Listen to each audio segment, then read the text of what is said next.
নকিব ক্লাসরুমের পক্ষ থেকে তোমাদের জানাই আন্তরিক শুভেচ্ছা ও অভিনন্দন।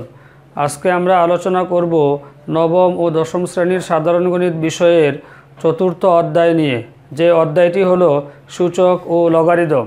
আর আজকে আমরা আলোচনা করব শুধুমাত্র প্রশ্নমালা 4.1 অঙ্ক দিয়ে আমাদের আলোচনা শুরু হবে। তাহলে শুরু করা যাক প্রশ্নমালা 4.1 4 নাম্বার কোশ্চেন। 4 নাম্বার কোশ্চেনটি হলো সরল করো। এখানে লবে যে মানটা দেওয়া আছে √7², এখানে ঘনমূল দেওয়া আছে ইন্টু 7, তার উপর একটা ঘনমূল দেওয়া আছে, আর ডিভাইডেড বাই হলো √7। তাহলে শুরু করা যাক অঙ্ক নাম্বার 4।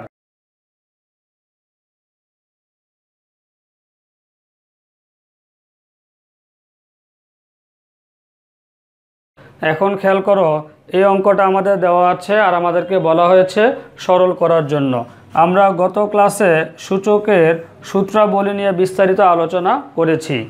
এখানে দেখো প্রথমে যে মানটা দেওয়া আছে 7², তার উপর একটা রুট আছে, রুটটাকে বলা হচ্ছে ঘনমূল। যদি এখানে কিউব থাকে এটাকে বলা হচ্ছে ঘনমূল, আর যদি কিউব না থাকে নর্মাল একটা রুট থাকে সেটাকে বলা হচ্ছে বর্গমূল। তাহলে আমরা এই ঘনমূলটা আগে ভাঙাবো। তাহলে লিখতে পারি আমরা 7², তাহলে লিখতে পারি আমরা 7², একটা ফার্স্ট ব্র্যাকেট দিয়ে দিলাম। এই ঘনমূলের মান হচ্ছে 1/3 ইন্টু, এখানেও সেম, এটাকে যদি আমরা ভাঙ্গাই তাহলে হচ্ছে 1/3, আর নিচে আমাদের হচ্ছে 7, এখানে হচ্ছে বর্গমূল, বর্গমূলের মান হচ্ছে 1/2 ইকুয়াল। এবার দেখো এখানে পাওয়ারে পাওয়ারে আমরা জানি গুণ হয়, তাহলে 7 ইন্টু এটা গুণ করলে আসবে 2/3 ইন্টু 7 টু দ্য পাওয়ার 1/3, আর নিচে যা আছে তা আমরা রেখে দিই, 1/2। এবার দেখো উপরে আমাদের সূত্র হয়ে যায়, এটার বেস বা বৃত্ত হলো 7 আর এটার বেস বা বৃত্ত হলো 7, মাঝখানে হলো গুণ চিহ্ন। দুইটার বৃত্তি যদি একই রকম হয়, মাঝখানে যদি গুণ চিহ্ন হয়, তাহলে আমরা জানি পাওয়ারগুলা যোগ হবে। তাহলে আমরা লিখতে পারি 7 টু দ্য পাওয়ার 2/3 প্লাস 1/3, এটার পাওয়ার এবং এটার পাওয়ার আমরা যোগ করে দিলাম সূচকের সূত্রানুসারে। আর নিচে যা আছে এটা আমরা রেখে দিই 7 টু দ্য পাওয়ার 1/2। এই ক্যালকুলেশনটা আমরা পাশে করে দিচ্ছি। এখানে আমরা 7 রেখে দিই, বেস যা আছে তা। এবার পাওয়ারটা লসাগু করি, এটা লসাগু হবে 3। লসাগু করার পর আমরা জানি কি প্রত্যেকটা ভগ্নাংশের হর দিয়ে লসাগুকে ভাগ করতে হয়। এখানে হর হলো 3 দিয়ে ভাগ করলে হয় 1 উপরে 2 এর সাথে গুণ হলে 2 হবে, প্লাস এটাও সেম, ভাগ করলে 1 উপরে গুণ হলে 1ই হবে, আর নিচে যা আছে সেটাকে আমরা রেখে দিই 1/2 ইকুয়াল। এবার উপরে আসতেছে আমাদের 7 টু দ্য পাওয়ার, উপরে আসতেছে 2 প্লাস 1 এটা হচ্ছে 3, আর নিচে হচ্ছে 3, এটা আমরা ডিভাইড করলে আসবে হচ্ছে পাওয়ার 1, আর নিচে যা আছে এটা আমরা রেখে দিই হাফ। এবার খেয়াল করো এটার বেস 7 আবার এটার বেসও 7, দুইটার বেস একই রকম, মাঝখানে হচ্ছে ভাগ চিহ্ন। আমরা জানি সূচকের ক্ষেত্রে যদি দুইটার বেস একই রকম হয় এবং ভাগ চিহ্ন হয় তাহলে পাওয়ারগুলো হয় বিয়োগ বা মাইনাস। তাহলে আমরা লিখতে পারি 7 টু দ্য পাওয়ার এই পাওয়ার থেকে এই পাওয়ারটা মাইনাস হবে, তাহলে আমরা লিখি 1 - 1/2 ইকুয়াল 7। এবার আবার এখানে লসাগু করি 2, এবার এটা নিচে হচ্ছে 1 দিয়ে ভাগ করলে আসবে হচ্ছে 2টা উপরে গুণ হবে, তাহলে আমরা লিখতে পারি 2 - 1 হবে, এখানে এটা দ্বারা ভাগ করলে 1 উপরে গুণ হলে হচ্ছে 1ই হবে, ইকুয়াল 7 টু দ্য পাওয়ার 1/2 থেকে -1 আমরা বিয়োগ করেছি। এবার দেখো এটা হচ্ছে 7 এর উপর পাওয়ার হচ্ছে হাফ, আর আমরা জানি হাফের পরিবর্তে লেখা যায় বর্গমূল, তার মানে এখন লিখতে পারি হচ্ছে আমরা √7। এটাই ছিল প্রদত্ত অঙ্কের অ্যান্সার। এবার আমরা চলে যাই পরবর্তী কোশ্চেন নাম্বার 5। কোশ্চেনটি স্ক্রিনে দেওয়া আছে, তোমরা স্ক্রিন থেকে কোশ্চেনটি দেখে নিতে পারো। তাহলে শুরু করা যাক কোশ্চেন নাম্বার 5।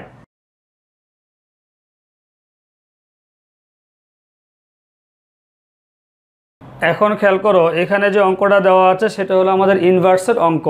এটাকে বলা হচ্ছে 2 two the power inverse 1 plus 5 two the power inverse 1, তার উপরে আবার ইনভার্স দেওয়া আছে। ইনভার্সের একটা সূত্র আমরা এখানে পড়েছি 4 নম্বরে, a to the power inverse n। এটা ভাঙানোর নিয়ম হচ্ছে উপরে যাবে 1 আর নিচে হবে এই পাওয়ারটাই বসবে, শুধুমাত্র মাঝখান থেকে মাইনাসটা চলে যাবে। তাহলে এই 4 নাম্বার সূত্র অনুসারে আমরা প্রথমে 2কে ক্যালকুলেশন করব। তাহলে আমরা লিখতে পারি উপরে একটা 1 আর বাই হচ্ছে 2, আর এখানে পাওয়ার হচ্ছে 1। পাওয়ার আমরা 1 দিতেও পারি, না দিলেও হবে। প্লাস এখানেও সেম 5 ইনভার্সকে যদি আমরা ক্যালকুলেশন করি আসবে হচ্ছে 1/5 টু দ্য পাওয়ার 1। আর ফার্স্ট ব্র্যাকেট দিয়ে উপরে একটা ইনভার্স রয়ে গেছে, এটা আমরা রেখে দেই। ইকুয়াল, এবার এখানে আমরা লসাগু করে ফেলি। এখানে 2 আর এখানে হচ্ছে 5, 2 আর 5 লসাগু হবে আমাদের 10। এবার দেখো লসাগু করার পর যে কাজটা আমাদের করতে হয়, প্রত্যেকটা ভগ্নাংশের হর দিয়ে লসাগুকে ভাগ করতে হয়। 2 দিয়ে যদি আমরা 10কে ভাগ করি তাহলে আসতেছে আমাদের 5 লবের সাথে গুণ হবে। তা লবে আছে 1 এর সাথে গুণ হলে 5, প্লাস এখানে ভাগ করলে আসবে 2, তাহলে লিখতে পেরেছি আমরা 2।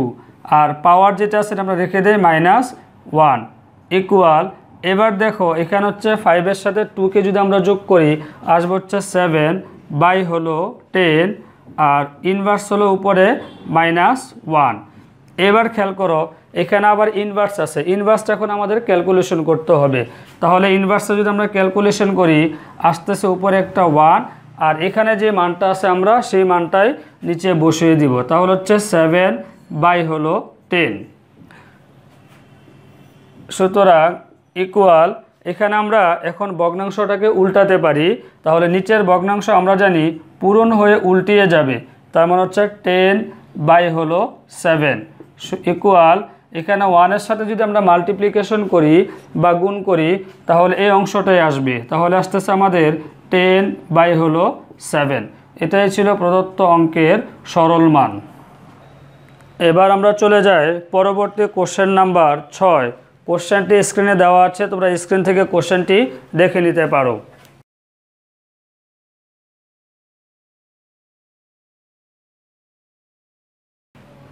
এখন খেয়াল করো এখানে যে অঙ্কটা আমাদের দেওয়া আছে এটাও একটা ইনভার্সের অঙ্ক। তাহলে ইনভার্সের সূত্র অনুসারে প্রথমে আমরা অঙ্কটা শুরু করব। এখানে খেয়াল করো 2 যা আছে থেকে যাবে, কারণ ইনভার্সটা হলো নর্মালি a এর উপরে। তাহলে আমরা লিখতে পারি 1/a প্লাস 3 ইন্টু 1/b, আর ফার্স্ট ব্র্যাকেট দিয়ে উপরে যে ইনভার্সটা আছে এটা আমরা রেখে দিই। এখানে দেখো এটাও যদি আমরা পাওয়ার 1 বসাই তাহলে 1ই হয়, যার কারণে আমরা 1টা লিখলাম না। এখন খেয়াল করো এখানে আমরা একবার লসাগু করে দিই। এখানে হরে হচ্ছে a আর এখানে হরে হচ্ছে b, এটার লসাগু হলো ab। এখন দেখো লসাগু করার পর আমাদের যে কাজটা করতে হয় প্রত্যেকটি ভগ্নাংশের হর দিয়ে এই লসাগুকে ভাগ করতে হয়। তো এখানে ছিল a দিয়ে ডিভাইড করলে থাকবে হচ্ছে b উপরে গুণ হবে, তার সাথে 2টাও গুণ হয়ে যাবে। তাহলে আমরা লিখতে পারি 2b প্লাস এখানে b চলে যাবে, থাকবে হচ্ছে a উপরে 3 সাথে গুণ হবে, তাহলে আমরা লিখতে পারি 3a। আর ফার্স্ট ব্র্যাকেট দিয়ে ইনভার্সটা আমরা রেখে দেই।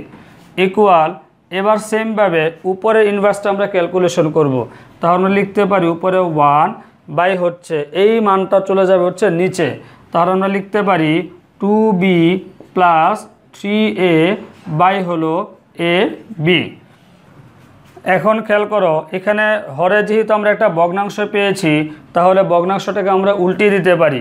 তাহলে আমরা কি লিখতে পারি 1 ইন্টু এখানে ab চলে যাবে উপরে, ab বাই হলো এটাকে আমরা একবার সাজিয়ে লিখি 3a প্লাস হলো 2b ইকুয়াল 1 দ্বারা মাল্টিপ্লিকেশন করলে এটাই আসবে। তাহলে আমরা লিখতে পারি ab বাই হচ্ছে 3a প্লাস হলো 2b। এটাই ছিল প্রদত্ত অঙ্কের সরল মান। এবার আমরা চলে যাই পরবর্তী কোশ্চেন নাম্বার 8। কোশ্চেনটি স্ক্রিনে দেওয়া আছে, তোমরা স্ক্রিন থেকে কোশ্চেনটি দেখে নিতে পারো।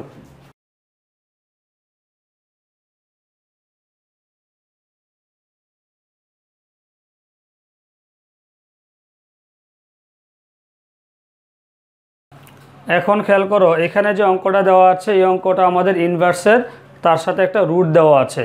তাহলে ফার্স্টে যে আমরা কাজটা করব সেটা হলো ইনভার্সটাকে আমরা ক্যালকুলেশন করব। তাহলে আমরা এখন লিখতে পারি রুট ওভার এই এক্সের উপর যদি ইনভার্স আসে, এক্সের ইনভার্সটা যদি আমরা ক্যালকুলেশন করি আসবে হচ্ছে 1 / হচ্ছে এক্স ইন্টু ওয়াই। ইনভার্স ভাঙানোর নিয়ম হচ্ছে যে উপরে একটা 1 যাবে, তারপরে এখানে যে মানটা থাকবে সেটাই বসে যাবে। আর এখানে পাওয়ারটা হবে যেহেতু 1 আসে তাই 1 পাওয়ার বসালে এটাই আসে, যার কারণে আমরা এক্সের উপরে পাওয়ার বসাইনি। এখানেও সেম একইভাবে ক্যালকুলেশন 1 / হলো ওয়াই ইন্টু হলো জেড ইন্টু রুট ওভার, এখানেও সেম একই ক্যালকুলেশন হবে 1 / হলো জেড ইন্টু হলো এক্স। এখন খেয়াল করো এখানে আমরা ক্যালকুলেশনটা একটু শর্টলি করে ফেলি। এখানে ওয়াইটা চলে যাবে 1-এর সাথে গুণাকার, তার মানে হচ্ছে y/x, আর এটা হবে z/y, আর এটা হবে x/z। তাহলে আমরা ক্যালকুলেশনটা লিখতে পারি যে রুট ওভার y/ হচ্ছে root over x into root over z/ হচ্ছে রুট ওভার ওয়াই ইন্টু এখানেও সেম রুট ওভার x/ হচ্ছে রুট ওভার জেড। এখানে যে মানটা ছিল রুট দুটাকে আমরা আলাদা করে দিয়েছি। তোমরা একটা এই অঙ্কের পাশে কিছু কন্ডিশন দেওয়া আছে দেখবা, ওই কন্ডিশনটা দেওয়ার শর্ত হলো কে মানে এক্সের থেকে ওয়াই বড় বা ওয়াই থেকে জেড বড়, সেই মানটা এখানে উল্লেখ করে দিয়েছে। জাস্ট ওইটার তেমন কোনো এখানে কাজ হবে না। আচ্ছা, এবার দেখো এখানে আমরা এই ওয়াইয়ের সাথে ওয়াইকে আমরা কাটাকাটি করতে পারি বা ভাগ করতে পারি, এক্সের সাথে আমরা এক্সকে ভাগ করতে পারি, জেডের সাথে জেডকে আমরা ভাগ করতে পারি। তার মানে এখানে সবার সাথে ডিভাইড হয়ে আমাদের কাটাকাটি চলে যায়, কাটাকাটি হবে, যার কারণে এখানে থাকবে হচ্ছে আমাদের অনলি 1। তার মানে লিখতে পারি আমরা এটা কাটাকাটি করা যায়, ওয়াইয়ের সাথে এটা কাটাকাটি করা যায়, জেডের সাথে এটা আমাদের কাটাকাটি করা যায়, তার মধ্যে ভাগ করা যায়। ভাগ করলে থাকতেছে আমাদের 1। এটাই ছিল প্রদত্ত অঙ্কের সরল মান। আজকে তাহলে আমাদের এ পর্যন্তই থাকবে। আজকের ক্লাস নিয়ে যদি তোমাদের কোনো কিছু জানার থাকে অথবা প্রশ্ন থাকে তাহলে তোমরা তা আমাদেরকে কমেন্টস করে জানাতে পারো। যথাসময়ে আমরা তোমাদের সকল প্রশ্নের উত্তর দেওয়ার চেষ্টা করব। আর যদি আমাদের ভিডিওটি তোমাদের কাছে ভালো লেগে থাকে তাহলে আমাদের চ্যানেলটি সাবস্ক্রাইব করে রাখো, আর ভিডিওটি তোমাদের বন্ধুদের মাঝে শেয়ার করে দাও যাতে তোমরা সবাই ভালোভাবে আমাদের অঙ্কগুলো শিখতে পারো। আর চ্যানেলটি সাবস্ক্রাইব করে রাখো যাতে পরবর্তী ভিডিওটি তোমরা সহজে পেতে পারো। ওকে, আল্লাহ হাফেজ।